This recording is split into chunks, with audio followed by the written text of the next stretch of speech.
한나는 이제 가장 국민들이라든가 또 그동안 언론에서도 논의되어 왔던 게 윤석열 총장이 정치 행보를 시작했을 때 이제 본격적인 정치의 등판이랄까 이렇게 했을 때 어떤 행보를 할 것이냐. 지금 국민의힘 쪽에서는 이 당권에 나오신 분들이 너도나도 윤석열 마케팅에 윤석열 모시겠다.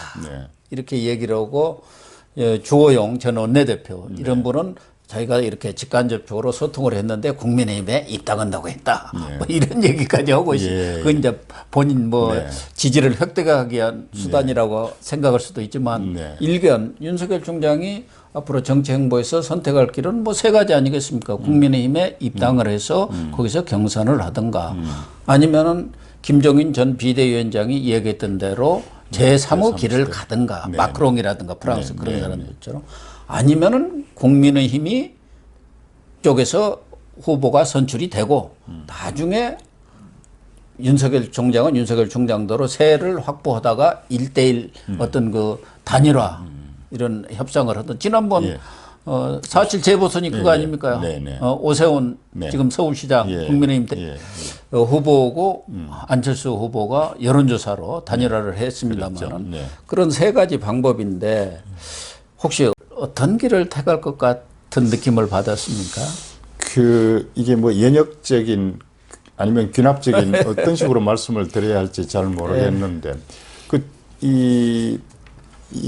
예를 들어서 국민의힘당에 입당하는 경우라면은 윤석열 총장 그 카드가 국민의힘의 환골탈태나 국민의힘의 어떤 강성함을 위해서 도움이 돼야 되고 또 윤의 입장에서는 거기 갔을 때 현재의 나의 어떤 그런 어떤 이념이나 뭐 사상이나 이런 것들이 거기에서 받아들여져야 하고 그렇죠. 그리고 양쪽이 그것이 이 조건이 충족될 때 그보다 더 중요한 것은 국민의 주권자들의 의지겠죠, 뜻이겠죠.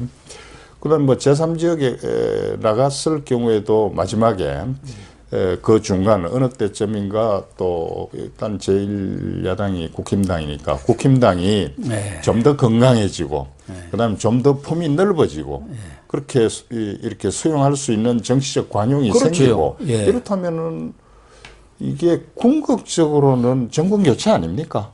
정권 교체를 위해서라면은 다소간의 어떤 희생이라고 할까 손해라고 할까 하는 것을 안고서라도 그렇게 합칠 수 있는 때에 가서 합치는 것이 저는 바람직하다고 생각합니다. 그런데 예를 들어서 끝까지 혼자 간다. 여기에 대해서는 제가 좀 수용하기는 좀 부담스럽습니다. 그러니까 국힘당에 바로 들어간다 안 들어간다 하는 것은 조금 뭐 좀 시간이 필요하겠죠. 어떻게 나오자마자 바로 들어가겠습니까? 나름대로 또 세도 확보하고 또 국민들한테 알릴 것은 알리고 그러면서 또 국민의 힘과의 그런 정체성 문제라든가 또 시너지를 낼 수 있는지 저쪽에 얼만큼 쇄신을 할 수 있는지 그런 것들을 종합적으로 판단해서 어느 시점에 뭐 입당을 하더라도 한다는 결론을 내리지 않겠습니까? 옳은 말씀입니다. 그러니까 뭐 지금 입당한다 안 한다, 제3지대로 간다 안 한다 안 간다 라는 식으로 이렇게 이렇게 단언해서 정리하는 것은 조금 무리다라는 생각이 듭니다. 어쨌든 우리 국민들은 내년 3월 8일 대선에서 반드시 정권 교체를 이루어야 하고 그를 위해서는 후보가 야권에서 분열돼 갖고 다자구도로 가지 않고 단일화돼야 한다. 이 부분에 대해서는 대다수 국민들이 일치하고 있는 것 같아요. 그렇게 가야 한다. 지상 명령인데 누가 그것을 거역할 수 있습니까? 저는 윤총도 뭐 앞에서 말씀드렸지만 국민의 뜻을 무시하고 어떻게 할 만한 그런 만용주의자는 아니라고 생각합니다. 그렇죠. 또 하나 요즘 관심을 끄는 것은 그동안 김종인 전 비대위원장 이분이 윤석열 전 총장에 대해서 매우 긍정적인 평가를 많이 했습니다. 별의 순간이 왔다. 또 백조다.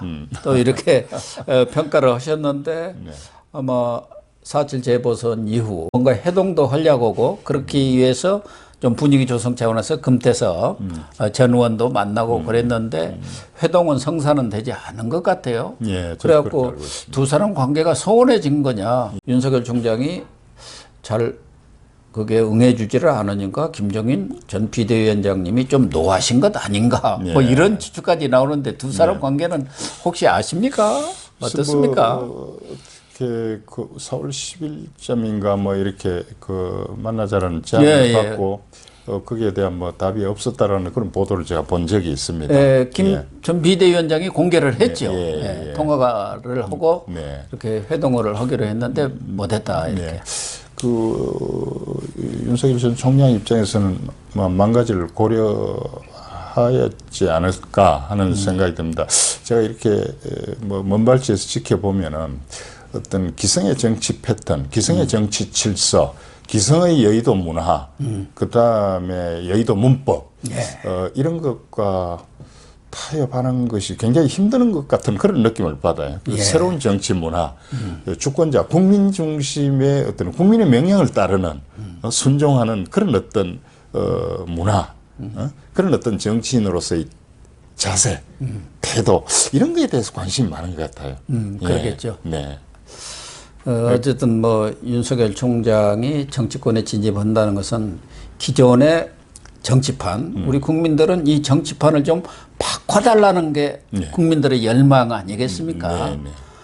그런 부분에 대한 또 부응도 해야 하고 그걸 위해서 국민의 힘도 윤석열 총장을 뭐 영입하겠다, 모시겠다 그런 말만 할 것이 아니라 본인 스스로도 황골탈퇴된 모습을 보여야 하거든요.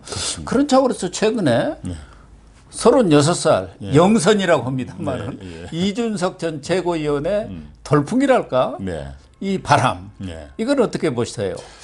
그 지금 여당에서도 상당 부분 놀라는 그런 표정을 저희들이 읽을 수 있는데 뭐 다들 놀라고 있습니다. 야당의 경우도 뭐 마찬가지라고 생각합니다.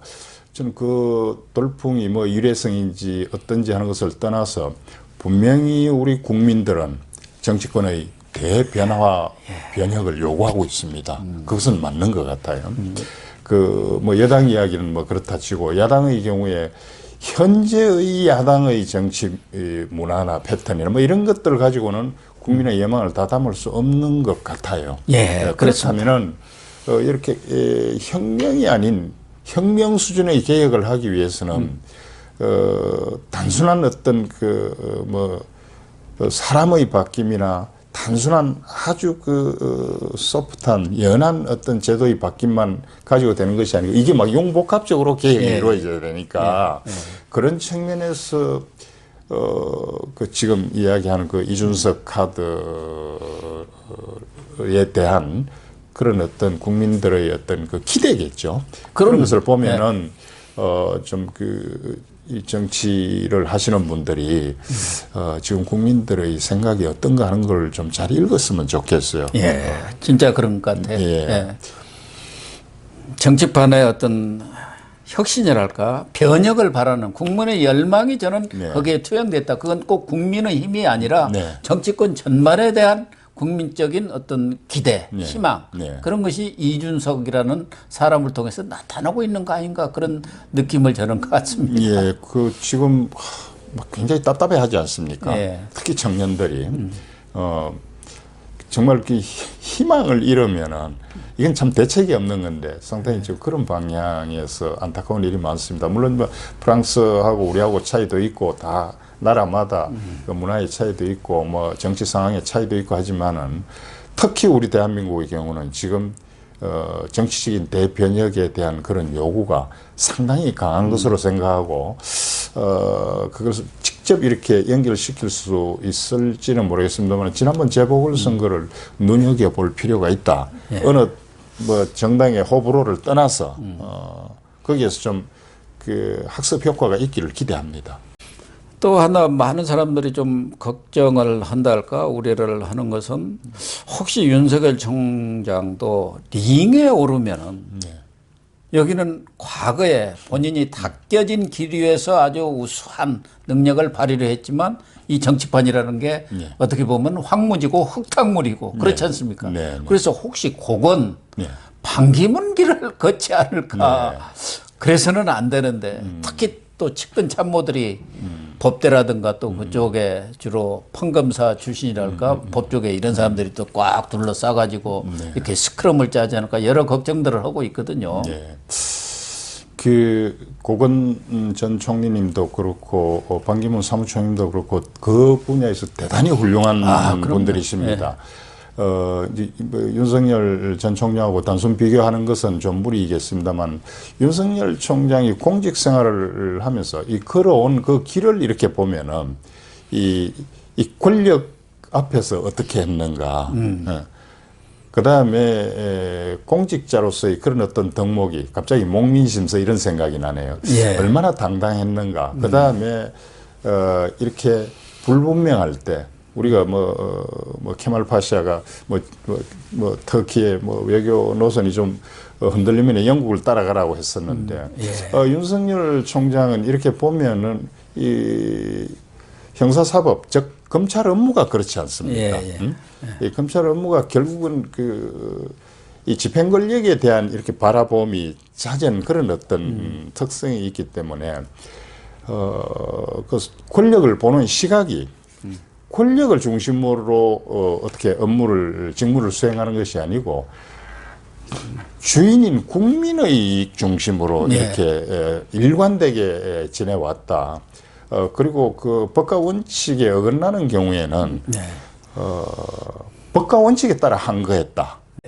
아주 그런 어떤 일관된 입장을 보면은 이분은 어떤 정치계에 있어서의 폭풍 한설에도 큰 원칙은 지킬 것이다라는 그런 측면에서 보면은 그 아주 훌륭한 앞에 두 분의 경우하고 이렇게 단순 비교하는 것은 좀 아니지 않는가. 우리가 뭐 최근 한 2, 3년 동안 이렇게 지켜봤지만은 앞서 말씀하신 것처럼 뭐 죽은 권력, 살아있는 권력, 법과 원칙에 의해서 헌법과 법률, 그 다음에 형사사법 어떤 그 체계 하에 있어서의 원칙을 끝까지 지켰다는 것에 대해서 국민들이 점수를 주는 거 아닌가 싶거든요. 그래서 중간에 그렇습니다. 부러지지 않을 것이다. 저는 그런 확신을 갖고 있습니다. 어쨌든 윤석열 전 총장이 보여줬던 법과 원칙 그런 측면이 하나가 있고 송영길 민주당 대표는 자기는 사법시험에 한 번에 합격했다. 그리고 머리통도 윤석열 총장보다 크다. 그 사람은 구수했지 않냐 하는데 그 구수를 했다는 그것 자체가 그분의 내공입니다. 내공. 서울법대를 합격했다는 것은 재수도 안 오고 그건 뭐 기본적으로 지적 역량은 갖춰진 거고 그 어려운 상황 속에서 구수를 한 그런 내공 또 지난해 이른바 윤추대길이라고 하지 않습니까? 추미애 전 법무장관의 그 치열한 공세에 대해서도 끈질기게 딱 방어해내는 거. 그래서 결국은 추 전 장관이 스스로 자멸하고 완패를 당했지 않습니까? 그런 것을 보면은 쉽게 무너질 사람은 아닌 것 같아요. 물론 고건이라든가 반기문 전 유엔 사무총장이 하나의 반면교사는 되겠지만 좀 다르다 이렇게 봐야겠죠. 그렇게 이제 단순 비교하기는 좀 무리가 있다라고 하는 말씀을 드렸고 거기 뭐 구수다 뭐다 이런 이야기를 하는데 제가 이제 개인적으로 아는 범위 내에서는 그 구수 중에 팔수 8년 동안은 고전에 심취해서 뭐 칸트에 대한 뭐 공부를 많이 하고 그다음에 동양 그 고전에 심취하고 이렇게 해서 8년 동안 쌓은 그런 어떤 인문학적인 바탕, 사고의 어떤 그런 넓이, 깊이, 이런 것들이 이렇게 윤 전 총장의 공직 생활이나, 그 다음에 건자에 와서 그 어려울 때 버티는 그런 어떤 내공 같은 것, 이런 것을 보면은 상당한 축적된 그런 어떤 이 삶의 토목적 자산이 있지 않는가 그런 생각을 하고 있습니다. 그러니까 윤석열 총장은 검사 생활만 평생 해서 뭐 알겠느냐. 그쪽은 잘할지 모르지만 그런데 이렇게 말씀하시는 거 보면 특히 인문학적인 그런 소양이 아주 풍부하구나. 책을 많이 읽었구나. 독서량이 있구나 하는 것을 느낄 수가 있어요. 물론 이제 이쪽에 뭐 자연과학이라든가 사회과학 쪽에는 조금 부족할 수 있지만 그런 부분이야 어떻게 본인이 다 지도자가 모든 걸 다 합니까? 그래서 전문가가 필요한 거 아닙니까? 네, 네. 전문가들을 아주 유능한 사람, 네. 깔끔하고 도덕적인 사람, 이 사람을 잘 골랐으면 되는 거거든요. 이게 널리 인재를 구하면 되는데 한정된 그 영역에서 그러니까 뭐 패거리라고 합니까? 그러니까 이게 어떤 그 진영 논리나 뭐 어떤 이념의 어떤 그런 어떤 경계를 깊이 쳐놓고 하니까 그런 거지.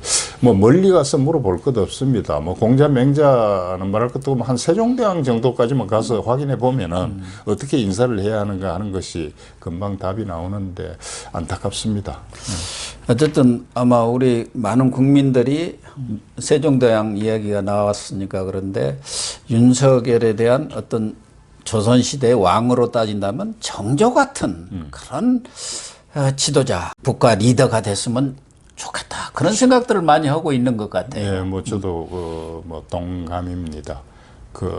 이렇게 통합하면서 개혁하고, 개혁하고 부단히 대화하고 소통 창구를 넓히고 그 다음에 아버지가 그렇게 돌아가신 데 대한 그 원한을 접고 나라를 먼저 생각하면서 그렇게 국가 경영을 했다.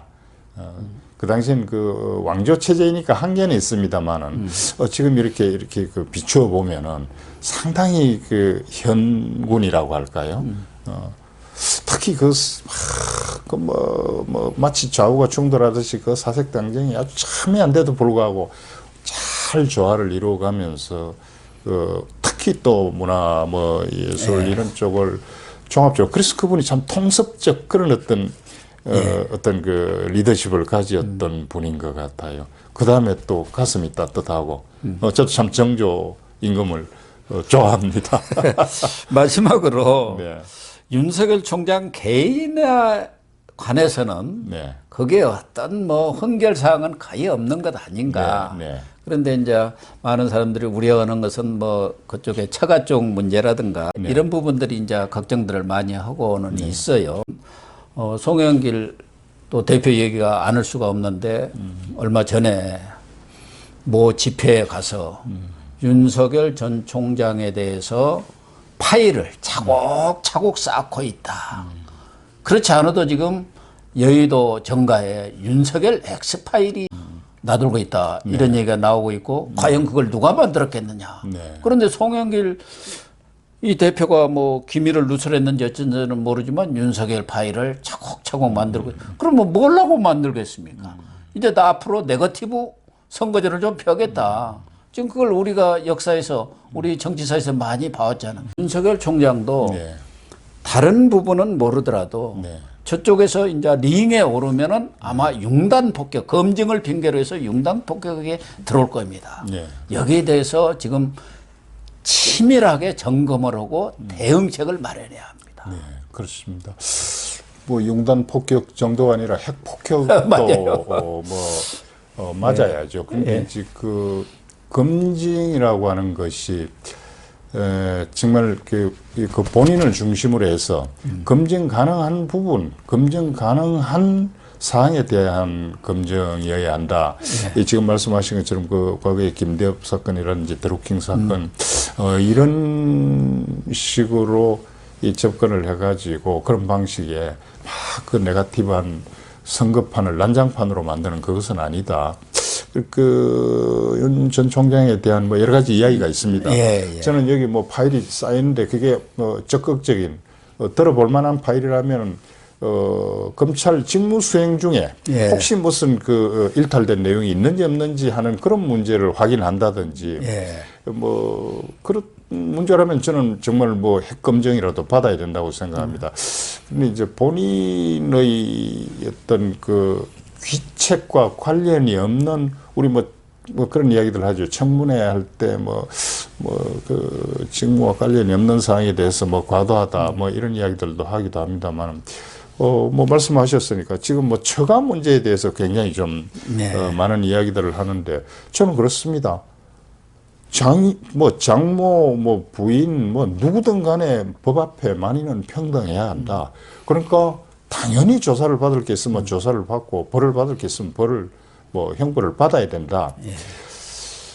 그런데 이제 윤석열 총장이 책임져야 할 부분이 아닌 부분에 대해서 인신공격성 뭐 어떤 마타도나 이런 것으로 인해서 우리가 지도자를 키우기가 힘드는데 한 지도자를 망가뜨리려고 예를 들어서 달라든다면 그럴 리가 없으리라고 믿습니다만 그것은 우리 정치 발전을 위해서도 바람직하지 않고 그다음에 우리의 어떤 그 사회 그 전통 문화를 좀 온전 보존한다는 그런 측면에 있어서도 좀 과도한 그 비정치적인 몰린격적인 네. 비윤리적인 그런 측면을 앞세워 가지고 책임을 질 수도 없는 부분, 져서도 안 될 부분까지 자꾸 이렇게 다그치는 것은 뭐 그렇게 방법론상 뭐 바람직스럽지 못하다. 근데 이 문재인 정권이나 운동권 정권이 그런데 아주 달인들입니다. 지난 4.7 재보선 때 봤잖아요. 네, 네. 오세훈